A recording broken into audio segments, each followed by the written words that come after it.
Hey, we're getting very close to reading between the lines beginning for real on January the 1st, when we start with our first phrase, in the beginning, and then we'll do our second phrase, which is let there be light, and our third phrase is the image of God, or the fourth phrase is be fruitful and multiply, and the fifth phrase is behold, it was very good, and on we'll go for 366 phrases. We're going to take a journey through the Bible from Genesis to Revelation. You're really welcome to join us. If you want these videos coming into your feed, then please subscribe to our YouTube channel and like us on Facebook. This will be your last opportunity. This is the last pilot episode we're doing before the real thing begins. And when the real thing begins, we've got like a title sequence, we've got music, it's gonna be awesome. So join us. But let's think of this last phrase that we're going to do. Our last Christmas phrase is, we three kings. Do you remember the story, we three kings? They bring gold and frankincense and myrrh. Let's read it from Matthew chapter 2 and verse 1. After Jesus was born in Bethlehem in Judea, during the time of King Herod, Magi from the east came to Jerusalem and asked, where is the one who has been born King of the Jews? Born King of the Jews. We saw him star in the east and have come to worship him. When King Herod heard this, he was disturbed, and all Jerusalem with him. When he had called together all the people's chief priests and teachers of the law, he asked them where the Christ was to be born. In Bethlehem in Judea, they replied, for this is what the prophet has written. It's just absolutely clear. It's obvious. It's written in the scriptures. Everybody knew, even the enemies of God knew about the Messiah, where he'd be born, everything. Anyway, that's interpretation. Back to verse 6. Verse 6. This is the quote from Micah chapter 5. They're looking up. But you, Bethlehem, in the land of Judah, are by no means least among the rulers of Judah, for out of you will come a ruler who will be shepherd for my people Israel. Then Herod called the Magi secretly and found out from them the exact time the star had appeared. He sent them to Bethlehem and said, go and make a careful search for the child. As soon as you find him, report to me, so that I too may go and worship him. After they had heard the king, they went on their way, and the star they had seen in the east went ahead of them until it stopped over the place where the child was. When they saw the star, they were overjoyed. On coming to the house, they saw the child with his mother Mary, and they bowed down and worshipped him. They opened their treasures and presented him with gifts of gold and of incense and of myrrh. And having been warned in a dream not to go back to Herod, they returned to their country by another route. What do you do when you see a newborn baby? I'll tell you what I do when I see a newborn baby. I say, oh, who's a beautiful boy? Oh, who's a beautiful boy? Oh, that's what I do, right? And that's what you do. Don't laugh at me. That's what you do when you see a baby. You know, I've got an 11-month-old baby, and you know what she loves? She loves human beatbox. Okay, I choose to believe that she loves human beatbox because that gives me the authorization to go ahead and she's giggling up and down and she's moving the arms. That's what you do with a baby. Okay, if you see grown men bowing down and worshipping a baby, do you think that such people are wise? Would you ordinarily conclude that such people were wise? Well, here's the big question for Christmas. Were the wise men wise? Were they wise to worship a baby? If you think they're foolish, then you don't yet get Christmas, because you don't understand who the Christmas child is. But if you really get Christmas, you will understand why the wise men worship Jesus.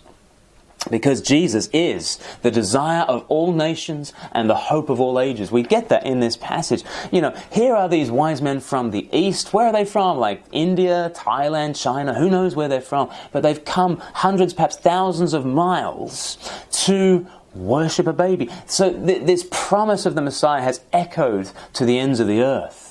He is the desire of all nations, and he's the hope of all nations. He's the hope of all ages.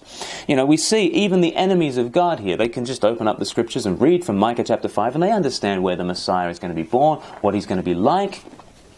He is the hope of all ages, the desire of all nations. The hopes and fears of all the years are met in this child, this Christ child. And so the Magi come and they bring presents. Now the big question is always posed at Christmas, isn't it? What do you buy the man who has it all? You'll see, you know, Christmas advertising is full of this. What do you buy the man who has it all? And then usually the answer that the advertisers give you is some kind of razor, which seems a little underwhelming, to be honest. But if somebody really did have everything, what could you buy the man who had everything? You know, you'd have to steal it off him first. and then you'd have to use his own stash of wrapping paper and send it to him cash on delivery. How do you give the man who has everything anything? Well, Jesus is the one who has everything. He is the Son of the Father, the heir of the cosmos. He owns everything. What do you give him? Well, you don't give him anything that adds to what he's got. But these three wise men, in fact there aren't three, there might be many of them, but these wise men, these Magi, they come and give gifts that don't add to Jesus, but they explain Jesus. They help us to see who Jesus is, and so they give him gold and incense and myrrh. Let's just finally think about those three gifts. Actually, these gifts were prophesied back in the Old Testament. Again, the Old Testament is absolutely clear about who Jesus is, why he has come, where he would be born, what he would do, what it all means. Psalm 72, for instance, one of my favourite psalms. Just speaking of Christ in such vivid detail. It's a wonderful Christmas reflection if you want to have a read of something else today. Why don't you read Psalm 72? In verse 10 it says, "May the kings of Tarshish and of distant shores bring tribute to him," to the Messiah. "May the kings of Sheba and Seba present him gifts. May all kings bow down to him and all nations serve him." And then verse 11, "Long may he live. May gold from Sheba be given to him." Okay, this is the gift of kings to kings. Jesus is royal. He is a king. He deserves this kind of gold. Isaiah says the same thing. In Isaiah chapter 60 from verse 3, "Nations will come to your light, and kings to the brightness of your dawn." Verse 6, "And all from Sheba will come bearing gold and incense, and proclaiming the praise of the Lord." So there's another appropriate gift for the Messiah. Gold because he's a king. Incense because he's a priest. Incense is really associated with the temple. You could go back to Leviticus 2, for instance, see how the priests are the ones who use the incense. So gold because he's a king. Incense because he's a priest. Myrrh, well, myrrh is spoken of as an appropriate gift for the Messiah in Song of Songs, for instance, again and again. In Song of Songs, the lover, the husband, the priest, the king, the Lord. He is sort of dripping with myrrh. He has this kind of this sweet-smelling liquid on him, and so that's an appropriate gift for the Messiah. But in John chapter 19, we see a particular aptness for myrrh, because actually when Jesus is taken down from the cross, he's wrapped in the spices and in myrrh, because myrrh was the ancient equivalent of embalming fluid. So this is, in some ways, an odd gift for a baby, isn't it? Would you ever go to a baby shower and bring a coffin? These three wise men, they're not three. These wise men, these Magi, okay? The carols are good, but sometimes they can throw you off a bit. Okay, these Magi from the east, they bring Jesus myrrh, like embalming fluid. Why? Because this is the way he's going to prove himself king. This is the way he's going to prove himself priest. He's going to be the sacrifice. He's going to die for us. You see, on that cross, he's going to reign from the tree.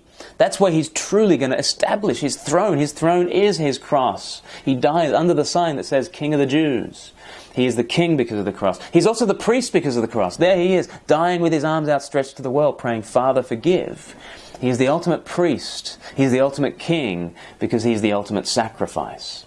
And that shadow of the cross is cast across the crib. Right from the outset of Jesus' life, he is marked for death. He is the Lamb of God from before the foundation of the world, and he comes into this world not just to lie there in the manger, but to go all the way to the cross. You see, the crib and the cross are cut from the same wood. At Christmas we see him stretched out on wood in total desperation, fighting for breath. And at Easter we see him stretched out on wood in total desperation, helpless, fighting for breath.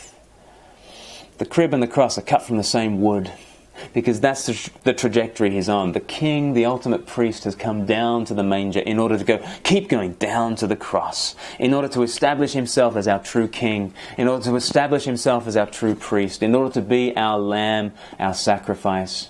No wonder he's the desire of all nations and the hope of all ages. I hope you, this Christmas, draw near to him, who has, at infinite cost to himself, drawn near to you.